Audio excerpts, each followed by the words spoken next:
خطاب رسید. عمر ابن خطاب نیز یکی از همه شیردلای قریش بود. بسیار تندخو بود است، تیز بود، هر گپ برداشت کرده نمیتونست. حضرت عمر بسیار قوی هیکل بود، 2 متر قریب قامتش بلند بود است، پهلوهای پهن، پهلوان، گوشتینگیر، جسور و بسیار با غیرت و با حمیت بود. تعصبش بسیار بلند بود. چرا مسلمان نشد در ابتدا؟ از سبب آن که گمان میکرد که همون راهی که آبا و اجدادش پیش گرفتند راهی درست است. حتی مسلمانان را مذمت میکرد که چرا شما میخواهید که دینی را که جد و اجداد شما پیروی میکردن امروز ترک کنید، برزیدش برخیزید. و وقتی که یک عده از مسلمانان مجبور به ترک وطن شدند و به حبشه هجرت کردند، حضرت عمر از خشم خوابش نمیبرد. از بس که حالی او قدر عقلش کامل شدگی نبود، حالی ایمان نداشت، مسلمان نشده بود، از همین خاطر گمان میکرد که سببگاری همه عذاب و مشقت هایی که بالای مردم قریش آمده است قریشی هایی که حضرت عمر واقعا دوستشان میداشت. گمان کرد محمد صلی الله علیه و سلم است. از همین خاطر تصمیم گرفت که باید محمد کشته شود. در بعضی روایات اومده است که بار عمر ابن خطاب نزد خانه خدا نشسته بود، شب بود، در پهلوش پیغمبر خدا صلی الله علیه و سلم نماز میخواند. آیات قرآنی در گوشش آمد، سوره الحقه تلاوت میشد. حضرت عمر گوش به قرآن داد، گفت این حقیقتا شاعر ماهر بوده است. به دلش فکر میکنم این شعرها را چه خیلی جذبه دار هستند، چه خیلی شیرین و لطیف برآمده استادیان. همه وقت پیغمبر خدا صلی الله علیه و سلم آیه انه لقول رسول کریم و ما هو بقول شاعر قلیلا ما تؤمنون را تلاوت کرد. جایی که خداوند میگه که این سخن رسول کریم است، فرستاده بسیار بزرگ صاحب مرتبه، یعنی که این قول حضرت جبریل علیه السلام به محمد صلی الله علیه و سلم آورده است. این سخن شاعر نیست. چه کم ایمان آورده اید، چقدر شما ناباور هستید که آیه قرآن و سوره قرآن از شعر یک شاعر دیدو فرق نمیکنید. حضرت عمر در لرزه درآمد، گفت سبحان الله، این شاید یگان کاهن است، یگان ساحر و جادوگر است. فهمید که در دل من چی گذشته است. که حضرت رسول الله صلی الله علیه و سلم دوام داد، ولا بقول کاهن قلیلا ما تذکرون تنزیل من رب العالمین. این سخن کاهن نیست میگه خداوند. چی کم شما پند میگیرید، چرا اینقدر کندفهم هستید؟ تنزیل از قرآن هست که از پروردگار بزرگ به حبیبش محمد صلی الله علیه و سلم نازل شده است. الکی در قلب عمر یک روشنایی پیدا شده بوده، اما بسیار خیره بود. و وقتی که شبانه تصمیم گرفت که من میروم محمد صلی الله علیه و سلم به قتل میرسانم و جان قریش به همه خلاص میکنم، در راه می آمد که یکی از رفقاش، یکی از خویش تباراش، یکی از قوم خودش بود، از بنی عدی بود، با نام نعیم ابن عبدالله واخور. پرسیدش نعیم که کجا میروی ای پسر خطاب؟ گفت من میروم محمد صلی الله علیه و سلم به قتل برسانم، همه شر و شور و همه جنجال به همه خاتمه یابد. گفت تخت به سادگی نزن، تا کجا و محمد ابن عبدالله کجا؟ تا گمان میکنی که بنی هاشم تر زنده میمونن؟ قسم به خدا 100 پارت میکنن. گفت 100 پاره. گفت از همین گپات برمی آید که ختم سابعی شده ای. سابعی شخصی را میگن که از دینش برگشته باشد. اصلا این مشرکای بدبخت مسلمان نمیگفتند، سابعی میگفتند، کسی را که دین اسلام رو برگزیده باشد از میان مشرکا. گفت تو از این گپی عجیبتر برات نقل کنم، مسلمان شدن من تو با تعجب بیارد؟ از این چیزی عجیبتر نقلت کنم؟ خواهرت فاطمه و یزنت سعید ابن زید هم سابعی شدیان. وقت این سخن حضرت عمر شنید، شمشیری برهنه در دست جانب خانه امو یزدانش رهسپار شد. یزدانش با پسر عمکش هم هست. آمد که قدرت خدای تعالی در همون ساعت در خانه سعید ابن زید خباب ابن ارت، یکی از صحابگان پیغمبر صلی الله علیه و سلم که حافظ قرآن است، مهمان بود و سوره طه را که نو نازل شده بود در یک کاغذ نوشته و برای سعید ابن زید و برای زوجش فاطمه رضی الله عنهما تعلیم میداد. ناخواست صدای عمر شنید، از عمر می ترسیدن. واقعا بیچاره خباب گفت که مرا در یک جا پنهان کنه که از شر این ظالم خدا پناه بده. میکشم. گرفتن در یک خانه دیگه پنهانش کردن. حضرت عمر داخل خانه شد، سلام علیک کرد، گفت چی صدا بود که من شنیدم؟ صدای خانشی چی بود؟ یزدانش گفت صدای چیزی نبود، در گوشت اومده است، به هم دیگر صحبت میکردیم. بعد گفت من شنیدم یا سعید که شما از دین پدر جد اجدادتان رو تافته اید، دین دیگر را اختیار کرده اید، هیچ عقل داره؟ سعید گفت یا عمر، اگر دین غیر دین دیگر از دین جد اجداد ما بهتر باشد، دین حقیقی باشد چی؟ دیگر داشت نداد. حضرت عمر یک مشت در دهن یزدانش کوفت، بیچاره یزدانش رفت به تخته پشت زد. فاطمه وقتی حال شوهر شدید، این شوهر بسیار عزیز می شود، خاصتا که با شوهری خوب باشد، شوهری بعدل باشد، محب باشد. پرید خست بیچاره، خواست سری رای اکش بگیره که یک شپاتی دیگر خواهرش زد، بنی خواهرش شکست، همه در خون آغشته در بالای شوهرش رفتی. اما زن شیردل از جاش خست، گفت بله من مسلمان شدم، اشهد ان لا اله الا الله و اشهد ان محمدا عبده و رسوله. یگان گپ دیگر داری؟ گفت ما روی حق پیدا کردیم، خداوند هدایت می‌کرده است. حضرت عمر رعشه گرفت، از یک طرف دید خواهرش در خون آلوده.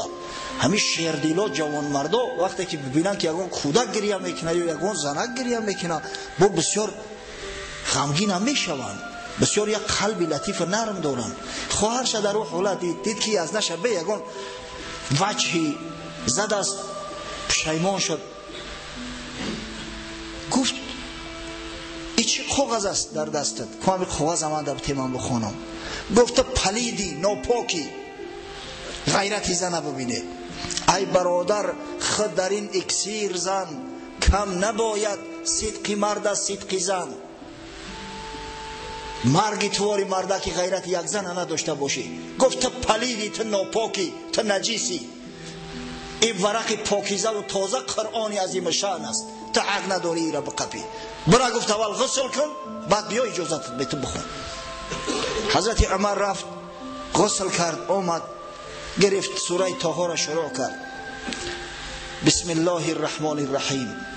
سبحان الله. گفت چی نامهای زیبا، چی نامهای بزرگ. بسم الله الرحمن الرحیم مشرکان نمی گفتن.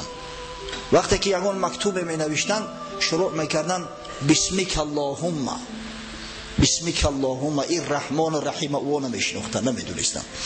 گفت چقدر نام های زیبا، مهربان ترین مهربان ها، بخشاینده. بعد خواند تا آیه 16 سوره طه اومد. اعوذ بالله من الشیطان الرجیم. اننی انا الله لا اله الا انا فاعبدنی و اقیم الصلاة لذکری. جایی که خداوند متعال میگوید که این است جز این نیست که الله یگانه معبودی بر حق من هستم، غیر من معبودی دیگری نیست، پس عبادت مرا کن و برای ذکر من، برای گرفتن نام من نماز بخوان، یادی مرا کن و اقیم الصلاة لذکری. گفت من چه بگم که رفیق شما شوم؟ چیکار کنم که مسلمان شوم؟ گفتم باید کلمه عرضه کنی. گفت کجاست محمد صلی الله علیه و سلم؟ گفتن در خانه ارقم ابن ابی ارقم. ارقم ابن ابی ارقم یک حجره داشت مکان اجتماعی مسلمان ها بود. در اونجا جمع اومدن به که صفا نزدیک بود. هر وقت میخواستن نماز بخونن یا طواف کنن میفرمودن از خانه ارقم ابن ابی ارقم میخوندن و با بالا خانه میبرمدن همون مکانشو همونجا بود. از چنگال مشرکارم خلاص بدن به خانه خدارم نزدیک. حضرت عمر شمشیر را در کتفش ماند و آمد در خانه ارقم کوفت. از سوراخی در یک نفر از مسلمانای بیچاره نگاه کرد. بسیار عاجز بدن مسلمانا. اونایی که با اندک غیرتی بیشتر داشتن، قوت توانایی زیادتر داشته بودن، همه حبشه رفته بودن. 83 نفر مرد. این بدگی ها بیچاره ها سابق غلام ها بودن، آدمای عاجز و بیچاره بودن. وقتی عمر دید بیچاره دیگه در دهشت افتاد، آمد ندا را برداشت، گفت یا رسول الله صلی الله علیه و سلم. عمر آمد از شمشیر حمایل کرده. حضرت حمزه بود گفت چقدر شما داد فغان میبرداره، چی بانگی استراب زده. آمد است بسیار کاری خوب کرده است، در بکشای گفت اگر با کاری خیر اومد خوب استقبالش میکنه، نه که اگر نیتی بد داشته باشه با همون شمشیر خودش میکشیمش. شما چی ترسیده؟ در باز کنه. در باز کردن. حضرت عمر آمد السلام علیکم گفت. حضرت رسول الله صلی الله علیه و سلم از تسمه ای که در او شمشیر آویزان بود گرفت و از یاخه حضرت عمر گفت ای عمر تا کی به جان خودت جبر میکنی؟ تا از خدا نمیترسی؟ یا عمر گفت نمی ترسی که همون بلایی که به سر ولید ابن مغیره آمد که خداوند در قرآن مذمتش کرده است به 10 وجه به سری تو می آید، از خدا بترس. و دعا کرد اللهم اعز الاسلام بعمر بن الخطاب. پروردگارا اسلام به واسطه عمر فرزند خطاب قوت ده، توانایی ببخش. حضرت عمر گفت لا اله الا الله محمد رسول الله و اشهد ان لا اله الا الله و اشهد انک رسول الله. صدای تکبیر بلند شد. مسلمان ها که نعره تکبیر زدن صداشون در نزد خانه خدا تمام مشرکا شنیدن. گفتن اینا را چی درد رسیده باشه اینقدر نعره میزنن. حضرت عمر بسیار شیردل بود، اسلام آورد، پاکیزه شد و از زبان خودش فرزندش روایت میکند که میگه پدرم گفت که هر کس وقتی مسلمان میشد مشرکا جمع میمادند و او را لطکوب میکردن. هر کس کوشش میکرد اسلامش پنهان بداره. من دیگر مسلمان شدم همه قدر شاد و خرسند شدم، ای خرسندی را خوابم نمیبره، میخواهم به تمام جهان اعلامش کنم. از همه خاطر شبانه میگه نزد خانه ابو جهل ملعون آمدم، درش کوفتم. گفت کی است؟ میگه گفتم عمر خطاب. آمد در کشاد مرحبا گفت. بعد گفتم یا ابو جهل یک خبر میخواهم به تو برسونم، بسیار خوش خبر است. گفت چی خبر؟ انشاءالله خوش است. بله. میگه گفتم من مسلمان شدم، اشهد ان لا اله الا الله و اشهد ان محمد عبده و رسوله. اگه ابو جهل یک نفر دیگر میشید که در جاش قتلش میکرد، اما زورش به عمر نمیرسه. از همین خاطر در میگه بروم سخت شپید و با ای پشتی در گفت که خدا خارت کنه، زفت خانه آوردی تو برای ما. نزد پیغمبر خدا صلی الله علیه و سلم آمد. گفت یا رسول الله ما بر حقیم؟ گفت بله. گفت ما اگر زنده هم مانیم کشته هم شویم در راه حق هستیم؟ حضرت گفت بله. پس چرا گفت ما باید اسلام خودمون پنهان بداریم؟ خیزه بریم نماز آشکار در پیش چشم مشرکا بخونیم، همین دشمنی بدبخت بسوزانیم. خیزه. حضرت هم گفت خیزه. ندای الله اکبر شد. حضرت عبدالله ابن مسعود میگه 2 صف شدیم. در یک صف حمزه پسری عبدالمطلب سرور شد، در صف دیگه حضرت عمر. رسول الله صلی الله علیه و سلم مثل یک گل در بین 2 صف گرفتیم و با نعره الله اکبر میگه عازم مسجد شدیم. مشرکا این جرأت هرگز از مسلمانان ندیده بودن، در دهشت افتادن. آمده میگه در گرد خانه خدا 7 دور طواف کردیم، 2 رکعت نمازی شکر گذاشتیم. حضرت صهیب ابن سینان، صهیب رومی میگه تا زمان اسلام عمر بسیار عاجز بودیم، میترسیدیم که مبادا یگان زیان و ضرر به ما نرسه. اما وقتی که عمر پسر خطاب مسلمان شد دیگر همین قدر با جرأت میشیشتیم که با قول امروزه ویزیوا یوشی کویا کس حدوره گپ زنه گپش میگرفتیم در دهنش میکفتیم. واقعا خداوند متعال توسط حضرت عمر رضی الله عنه اسلام قوت بخشید. این واقعه اسلام حمزه ابن عبدالمطلب و اسلام حضرت عمر در ماه ذوالحجه سال 6 هجری است. ملاهایی که ملاهای 5 وقته دیگر است یکی از سوالو همین است در یوتیوب بگیرید در ماه ذوالحجه سال 6 هجری. واقعا وقتی که مشرکا این حال دیدن که حمزه مسلمان شد، عمر مسلمان شد، مسلمان‌ها قوت گرفتن، مسلمان‌ها دیگر آشکار میان نماز در پیش خانه کعبه میخونن، پروای مشرکان هم میکنن، جمع آمدن گفتن به این راه کار بود نمیشه. اگر ما به همین شکل آرام بیستیم تمام مکه و تمام قبایل عرب اینو مسلمان میکنن. باید یک چاره بجوییم و عاقبت الامر به خلاصه اومدن که مسلمان‌ها را محاصره اقتصادی میکنیم، تحریم اقتصادی نسبت مسلمان‌ها، هم تحریم اقتصادی و هم تحریم اجتماعی. تحریم میدونی نه؟ اکونومیست که بلکد هم میگن مثلا بعضی دولت ها حالی در زیر یمی تحریم اقتصادی قرار دارن، با او بیچاره تجارت نمیکنن، داد و گریفت نمیکنن.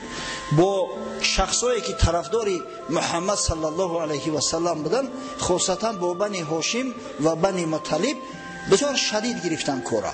یک قرارداد ظالمانه به امضا رساندن که در آن گفته میشد با بنی هاشم و با بنی مطلب و با پیروان محمد صلی الله علیه و سلم هر کسی که تجارت میکند یا رفت و آمد میکند یا معامله و مناسبت میکند یا دختر میدهد یا دختر میگیرد یا همسایگی میکند جزا داده میشود، به حدی که از مکه بدرقه کرده میشود.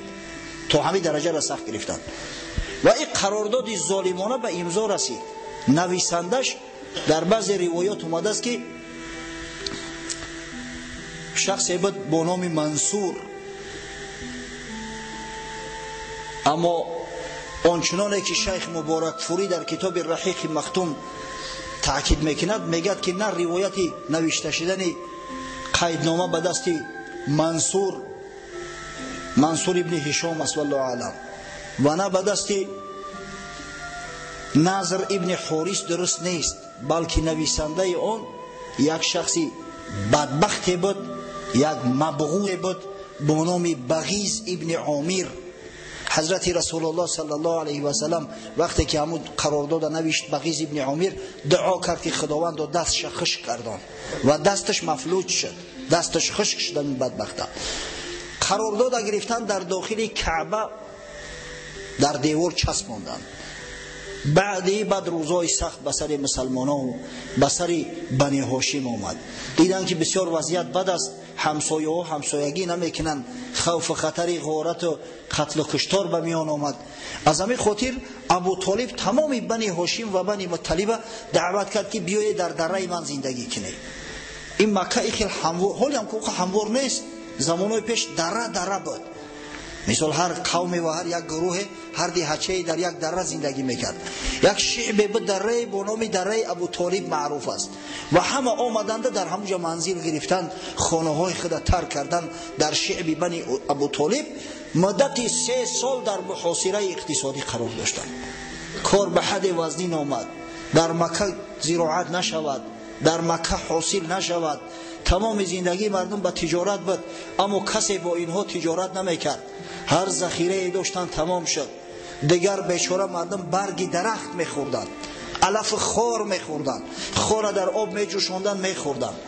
وقتی که در همون سال 3 کار به حد وادین شد که هر کسی از نزدیکی دره ابو طالب عبور میکرد صدای گریه طفلان به گوشش میرسید.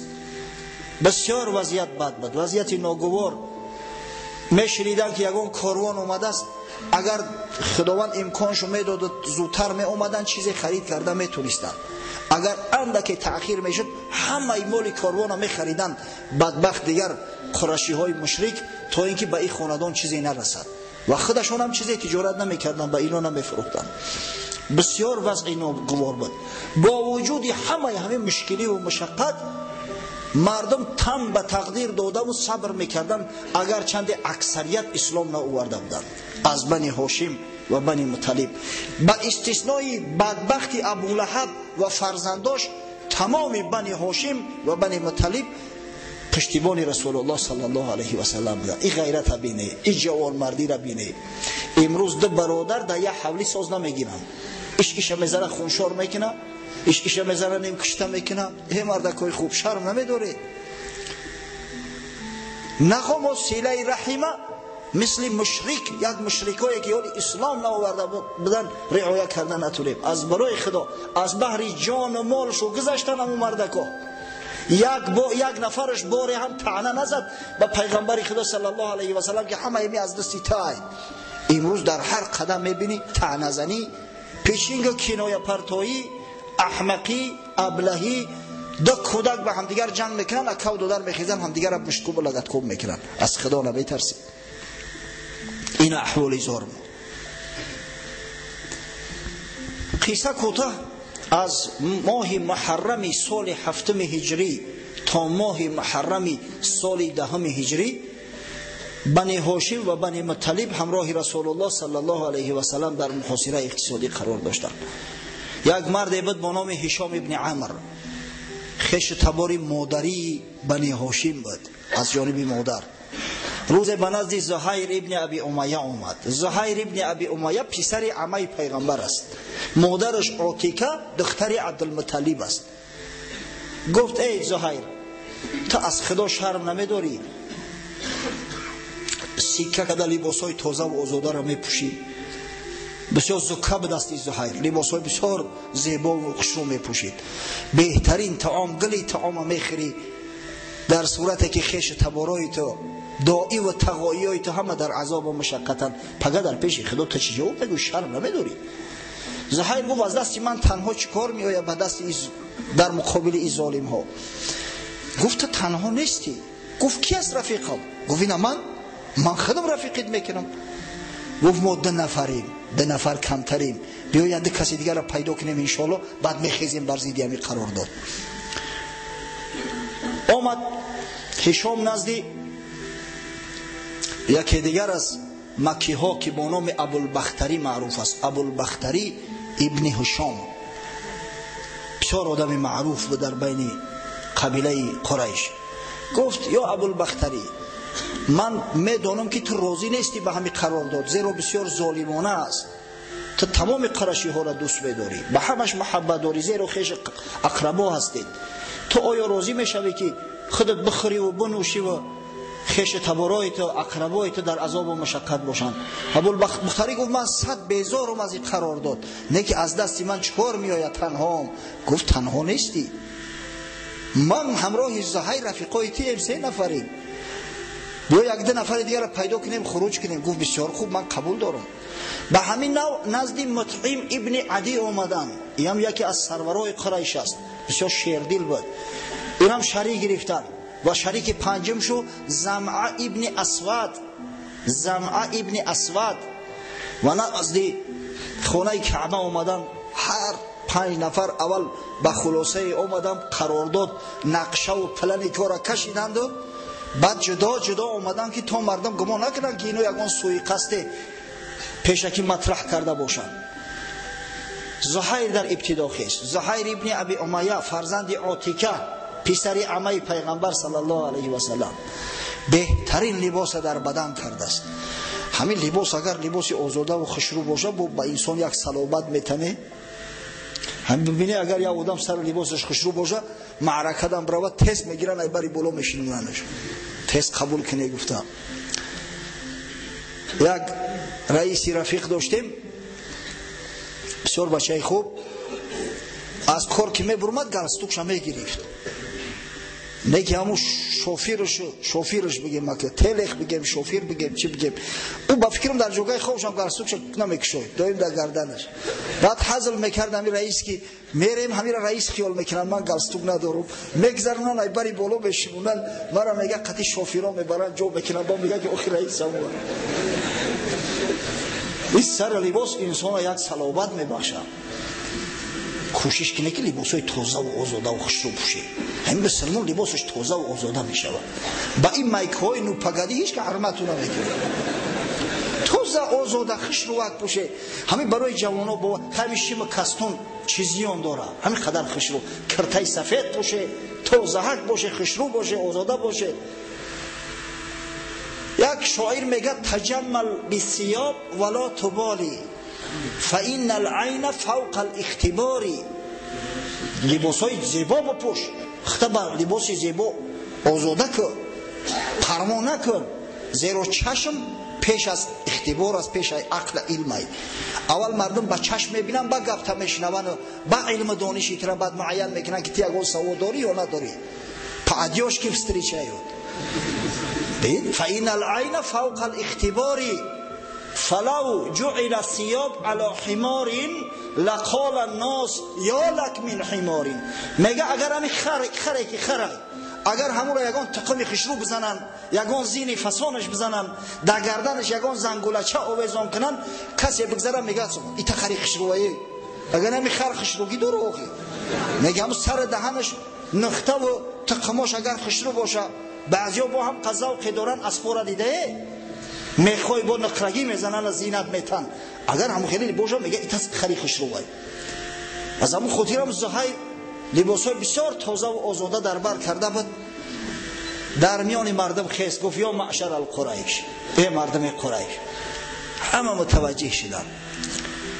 گفت شما را به خدا قسم ای خدا شرم نمیداره، نخوام و بخوریم بآشامیم، زندگی کنیم، زن بگیریم، راحت داشته باشیم. بنی هاشم و بنی مطلب کیار رفقای ما هستند، خیش تبارای ما هستند، بیگانه نیستند. اینا فرزندای مطلب هستند که یک زمان سروری قریش بود در عذاب و مشقت. این چی نامردی است؟ باید اما قراردادی ظالمانه پاره شود.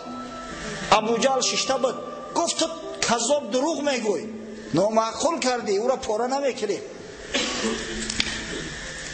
که مطعم ابن عدی ششته بود گفت نامعقول کردی، دروغگو تویی، چنی دهنت گپ زن، راست میگه اون مردک.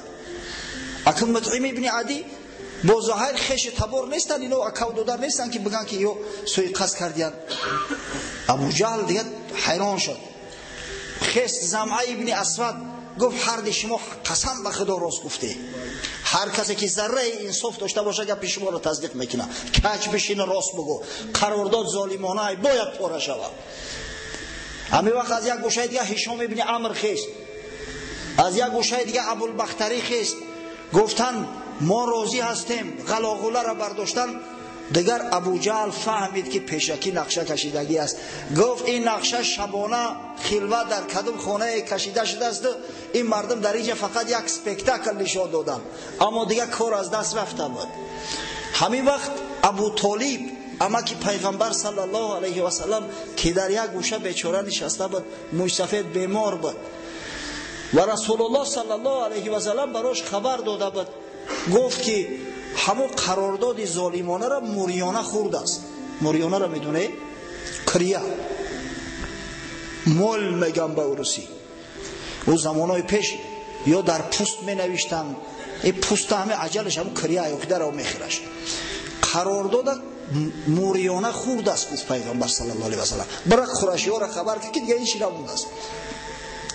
ابو طالب هم از جاش خیست، گفت من یک سخن میخواهم بگم. محمد صلی الله علیه و سلم مرا آگاه کرد که خدا میگه به من خبر داد که همون قرارداد شده موریانه خورده است.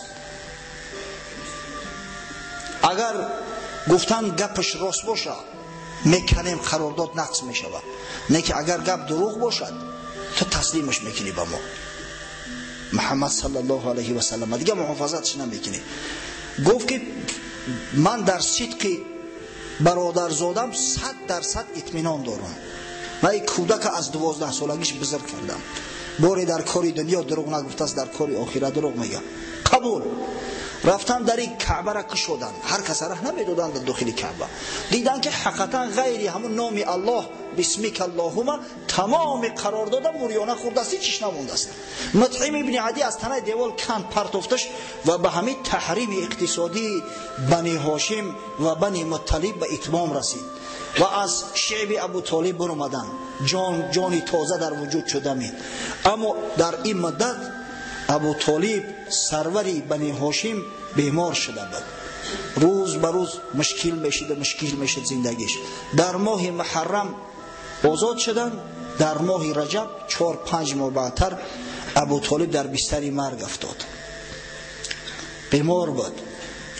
قریشی ها جمع شدن، گفتن هنوز ابو طالب زنده است، بیاییم به یک قرارداد بیاییم که بعد وفات ابو طالب اگر زیان به جان محمد صلی الله علیه و سلم برسونیم ما را طعنه و ملامت میکنن تمام عرب که اینا غیرت جرأت نداشتن در وقت زنده بودن شیری نر و برادرزادش دست بیازن، بعد وفاتش بعد جرأت کردن. از همین خاطر 25 نفر سرورای قریش که در میان آنها عتبه و شیبه و امیه ابن خلف و ابو سفیان ابن حرب و ابی ابن خلف و عقبه ابن ابی معیط و دیگر سرورای قریش بودن، نزد ابو طالب تشریف آوردند. گفتند یا ابو طالب، قبل از او که این دنیا را ترک کنی بین ما و بین برادرزادت یک حکم کن، ما را خیلی در حالت دشمنی نگذار. امروز ما آمدیم که همه قرارداد کرده شود، هر شرطی دارد بگذارد، ما شرط قبول میکنیم، فقط با ما صلح و صلاح کند، من بعد بین ما جنگ نباشه. مال میخواهد، زن میخواهد، سروری میخواهد، همش میتیمش، فقط همین مقصد هم به توی ما را دشنام نتا، برزید ما مردم نشوراند. ابو طالب گفت یا محمد صلی الله علیه و سلم تو چی میگوی؟ گفت عمک جان، من هم یک پیشنهاد دارم، هم یک کلمه را برای همه مردم عرض میکنم. والله نه مالشون طلب دارم، نه وظیفه و منصب طلب دارم، نه زن طلب دارم، هیچی. برای فایده و منفعت خودشو همین یک کلمه را میخواهم که بگن تا اینکه خدای تعالی سعادت دارین نصیب شو بگردونه، تمام عرب و عجم مطیع شو کنه، سروری همه عالم شود. فقط همین یک کلمه. ابو جهل گفت چه کلمه؟ 100 کلمه بگوی قبول میکنیم، سروری عالم بشیم، پادشاه عرب و عجم بشیم، سعادتی دارای نصیب بگرده، چرا قبول نمیکنیم؟ چی کلمه است؟ گفت بگوید لا اله الا الله محمد رسول الله. دستا را به هم زدن، تکیدن به نشانه تاسف. گفتم بین ما و بین این مردک که چیز روخ را میتر. ای مردکای خوب، از شما گفت چیزی من زیاد طلب نکردم، او شما را چی زور تو میآید از گفتن کلمه؟ الله هم میدونه که خالق آسمان و زمین است، شما میدانید بر حقی من فرستاده خدا هستم، چرا قبول نمیکنید؟ که گفتن تمام، با تو دیگر در صلح و آشتی بسته شد، از تو یگان توقع دیگر نداریم. و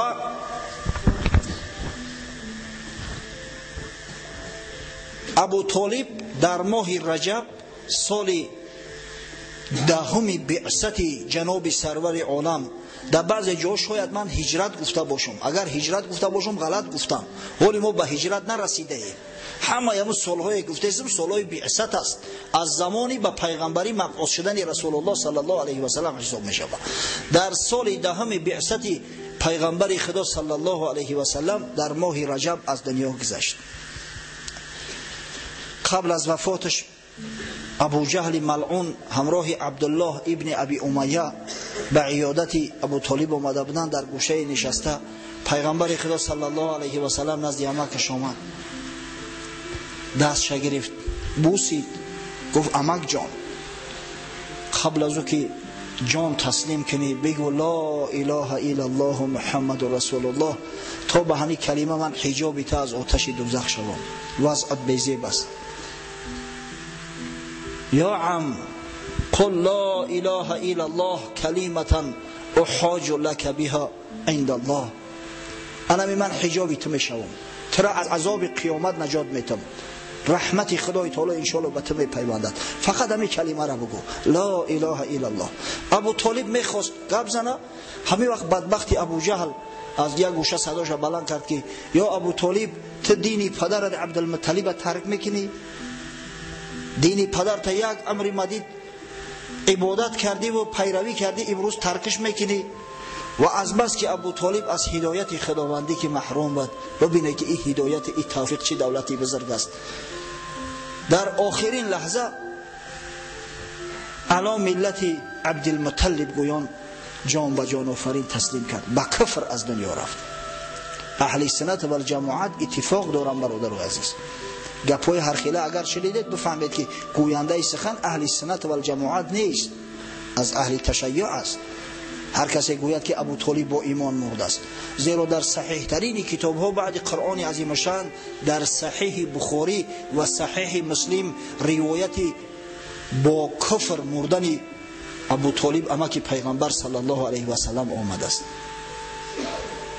پس این چه نعمتی بزرگ است که خدای تعالی میسر ما و شما گرداند. توفیق رفیقی است به هر کس نرسد، نقشی پری طاووس به کرگس نرسد. ابو طالب که از سن 12 سالگی پیغمبر خدا صلی الله علیه و سلم مثل یک گوشه جگرش تربیه کرد، نگذاشت که خار در پاش بخلد، نگذاشت که یک دشمن ذره ظلم جور نسبت رسول الله صلی الله علیه و سلم روا ببیند. همین ابو طالب از هدایت خدا محروم از دنیا رفت، اما ما و شما در مفت رسیده است از برای خدا. از پدر و مادر مسلمان مفت ایمان به دست آوردیم. افسوس و صد افسوس که نه همیشه به قدر این نعمتی بزرگ میرسیم. البته از بس که ابو طالب دفاع از پیغمبر میکرد، حال او از حال دیگر مشرکان فرق میکند. ما با شما گفتیم که ابو لهب ملعونه که خداوند غضبش نسبت او در قرآن بیان کرده است، ابو لهبی که با کفر و با دشمنی محمد صلی الله علیه و سلم از دنیا گذشته است. در کتاب‌های صحیح از جمله در صحیح بخاری اومده است که در خواب یک نفر از اقربای خود میزند، یک نفر از برادراش، و وقتی از او احوال پرسی میکند که چه حال داری، گفت که بسیار عذابم شدید است، اما هر شب دوشنبه به خاطر خشنودی که به تولد محمد صلی الله علیه و سلم ابراز نمودم و کنیزم سویبه را آزاد کردم، خداوند از میان دو انگشتم، نرانگشت و انگشت اشاره، یک آب شیرین پیدا میکنه، همون را میمکم. پس تصور کنه که ابو طالب که در جان رسول الله صلی الله علیه و سلم بیچاره بود، البته که ان شاء الله خداوند از بسیاری بلاها او را ایمن داشته است. بخاری روایت میکند از عباس امکی رسول الله صلی الله علیه و سلم، حضرت عباس میگه پیش پیغمبر خدا صلی الله علیه و سلم تشریف آوردم، میگه گفتم یا رسول الله هل نفعت ابا طالب بشیء، میگه گفتم که ای پیغمبر خدا آیا تو به ابو طالب یگان فایده و منفعت رسانده میتونی؟ آیا یگان فایده تو به ابو طالب میرسد؟ فانه کان یحوتک و یبغض لک و یغضب لک. ابو طالب تا زمانی که زنده بود تو را دفاع میکرد، تو را با مواظبت غمخوری محافظت میکرد، به خاطر تو شده به تمام قریش غضب اظهار کرده است. آیا از یگان فایده و منفعت میرسد به ابو طالب؟ حضرت صلی الله علیه و سلم در جواب فرمود نعم هو فی زحزاح من نار لولا انا لکان فی درک الاسفل من النار. گفت بله، ابو طالب امروز در آستانه دوزخ است، در جایی است که آتش از بجلک پا بالا نمیبروید، تو همین بجلک پاش در داخل علوه. اگر من نمیشیدم، اگر زاره و التجای من نمیشد، ابو طالب البته در کام جهنم میپرداختند، در قعر جهنم در پسترین درجه میپرداختندش. زیرا پیغمبر خدا را دریافت و ایمان آورده به این حضرت از دنیا گذشت.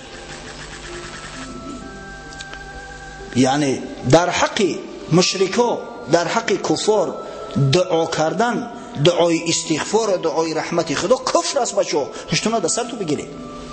من یاد دارم که یک زمان عازم کلوب شهر بدیم، چی معرکه بود، در راه می رفتیم که تلفن شد از ناحیه لینین، از ناحیه رودکی. یک کس اومده است برادرش نصرانی شده بوده، همون نصرانی مرد است.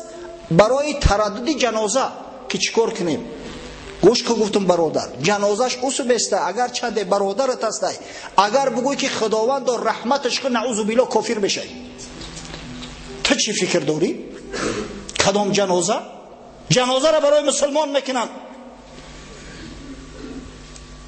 پیغمبر خدا صلی الله علیه و سلم وقتی ابو طالب عمکش مرد گفت یا ابو طالب تا زمانی که خداوند منعم نکنه در حق طلب استغفار میکنم که خداوند گناهاش را بیامرز مغفرت کن.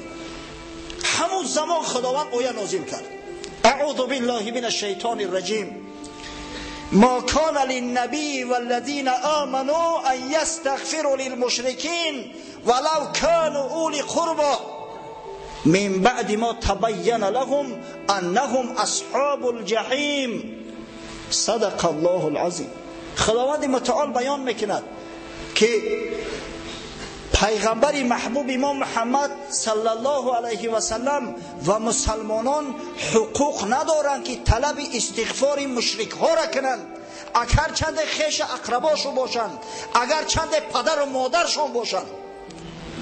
وقتی که آشکار شد خداوند حکم مشرک برو آورده است که او اصحاب جحیم است، او دوزخی است، دیگر رحمت در حق او چی معنی داره؟ حضرت رسول الله صلی الله علیه و سلم خداوند نهی کرد، منعش کرد از اینکه طلب استغفار از برای عمکش ابو طالب کردند. حضرت بسیار محزون شد، همین قدر جگرش خون شد که مردی که این قدر خدمت کرده است، این قدر محنت کشیده است، امروز از طلب استغفار من محروم، از مغفرت خداوند محروم، این احوالش چی می باشد؟ از این خاطر خداوند متعال پیغمبر خودش تسلی بخشید.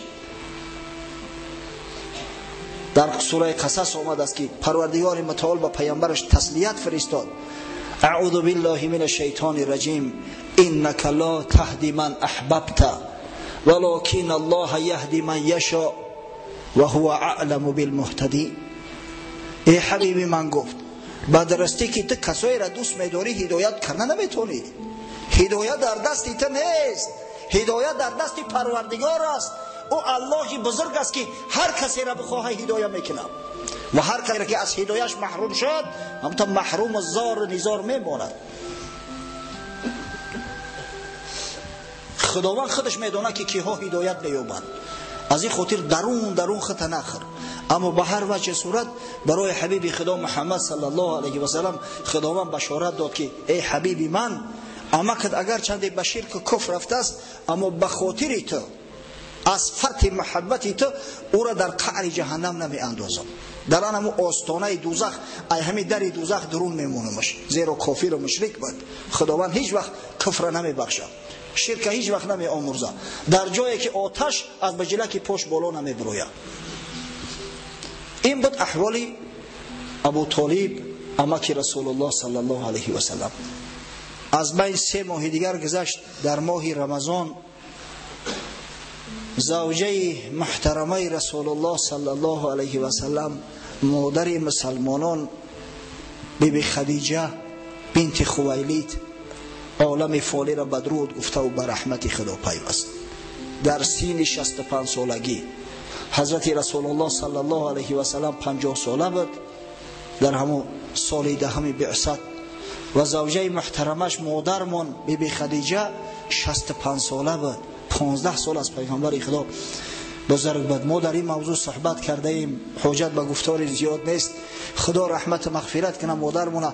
حضرت رسول الله صلی الله علیه و سلم چنان گریست بالای مرده زوجش که مثل که طفلک بالای مادرش گریه میکنه. حضرت بعداً به درد رنج به علم میگفت میگفت که وقتی که تمام مردم از من رو گرداندن، خدیجه آغوش شیخچه باز کرده مرا با آغوش گرفت. زمانی که همه مردم را تکذیب کردند، دروغگو گفتند، بیبی خدیجه ما را صادق گفت، دین ما را قبول کرد، اسلام را قبول کرد. زمانی که همه مردم از بحر من گشته بودند، رو تافته بودند، تمام مال و ثروت به من بخشید، اولا در اختیاری من داد. و در صورتی که خداوند از کودک یافتن از دیگر زنها مرا محروم کرد، بیبی خدیجه به من فرزند داد. یعنی از دامن بیبی خدیجه خداوند متعال به من فرزند داد، از جمله 4 دختری که به سن بلوغ رسیده و همه شوهر کردند و در حقش دعای خیر میکرد. و مادرمونم به حد مهربان بود که تا زمان زنده بود پیغمبر خدا صلی الله علیه و سلم یگان مشقت احساس نمیکرد، یگان مشکلی را احساس نمیکرد. در خبر اومده است که پیغمبر خدا صلی الله علیه و سلم بعضا در غارها می رفت، خلوت اختیار میکرد، به عبادت خدا مشغول میشد، روزدار. و مادرمون کوزه در پشتش، در داخل کوزه طعام پیغمبر را می گرفت، در همون کوه می خرید، می برد و می سپرید. بار حضرت نشسته بود که جبرئیل امین علیه السلام داخل شد، گفت یا محمد صلی الله علیه و سلم، خدیجه می آید. گفت زوجه مهربانت در راه اومده است. گفت در کتفش یک کوزه برای طعام آورده است. ادام وقتی که داخل شد، سلام خداوند براش برساند. سبحان الله، خداوند با یک بندش توسط جبرئیل امین علیه السلام سلام فرستاده است.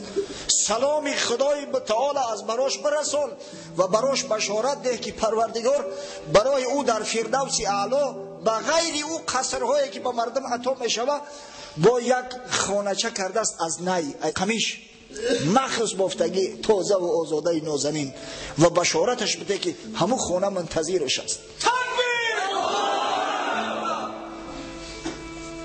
و رسول الله صلی الله علیه و سلم سال دهمی بعثت عام الحزن نام کرد. سال حزن، سال غم، سال اندوه، سال مصیبت، سال مشقت. متاسفانه ساعت تمام شد، وقت ما به آخر رسید. انشاءالله حالی هفته آینده وقتی که صحبت ادامه میدهیم، بعد میبینه که حضرت رسول الله صلی الله علیه و سلم چه عذاب و مشقت هایی را متحمل شد بعد وفات ابو طالب، بعد وفات مادرمان بیبی خدیجه، چه بلاهای به سرش اومد، چه عذاب و مشقت هایی را متحمل شد. انشاءالله هفته آینده در اطراف این موضوع ها صحبت میکنیم. پروردگارا، زحمات و مشقت هایی که مسلمان های عصر رسول الله صلی الله علیه و سلم کشیدن، خاصتا او زحمت مشقت هایی که مادرمان بیبی خدیجه کبرا کشیده است، پروردگارا میسر گردان زنای ما را، مردای ما را که از او عبرت گرفته و صابر باشند، صبور باشند. و پروردگارا زنهای ما را آداب و اخلاق حسنه را که به ازواج مطهره پیغمبر صلی الله علیه و سلم خاصتا به مادر ما بیبی خدیجه عطا کرده بودی عطا فرما، تا اینکه حرمت احترام شوهرای مسلمان خود به جا آورده و توسط دعای شوهرها در جنت المأوا مستقر گردند برحمتک یا ارحم الراحمین.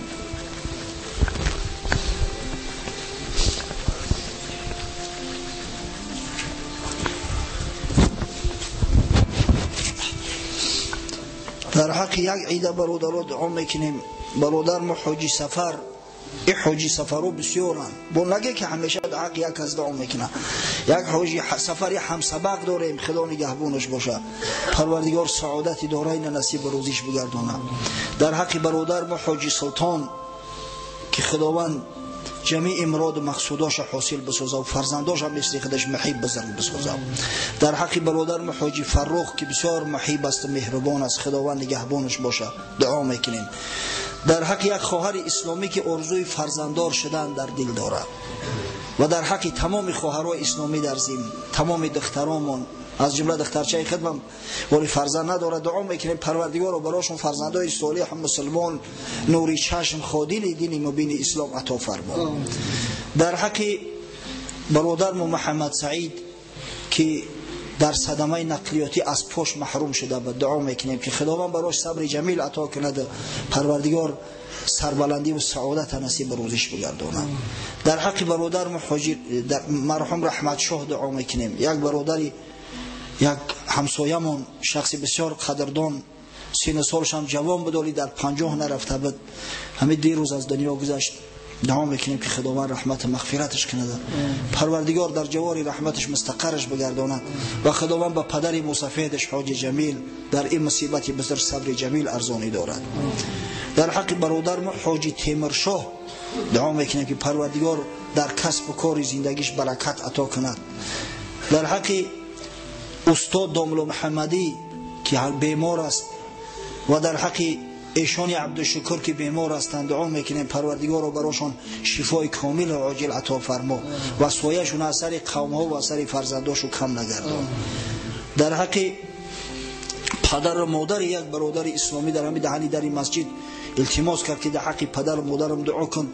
در حق پدر و مادر ای و پدر و مادرای تمام مسلمان ها از جمله در حق پدر و مادر خودم نیز دعا میکنیم که خداوند رحمت و مغفرتشون کن و خداوند در جنت المأوا همراه پیغمبر خدا محمد مصطفی صلی الله علیه و سلم مستقرشون گردان. آمین یا رب العالمین.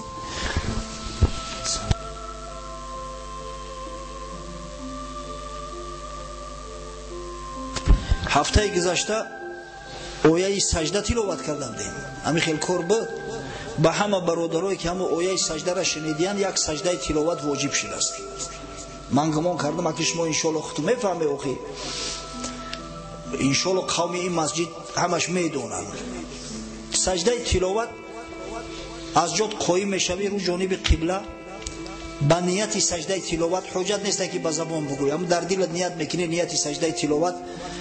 الله اکبر گفته سجده میکنی، رکوع نداره، اما الله اکبر میگوی سجده میکنی و در هنگام سجده 3 بار سبحان ربی الاعلی یعنی تسبیحای سجده را میگویی. بعد با الله اکبر گفته میشینی یا نیمخیز میشی، بعد میشینی، اوش اختیارت به دست خودت.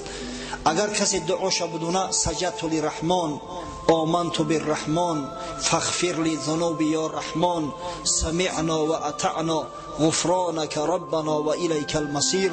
اما اگر کسی نمیدونه بگه خداوند همین سجده تلاوت ما قبول فرما، همین کفایه است، این همین مقدار است.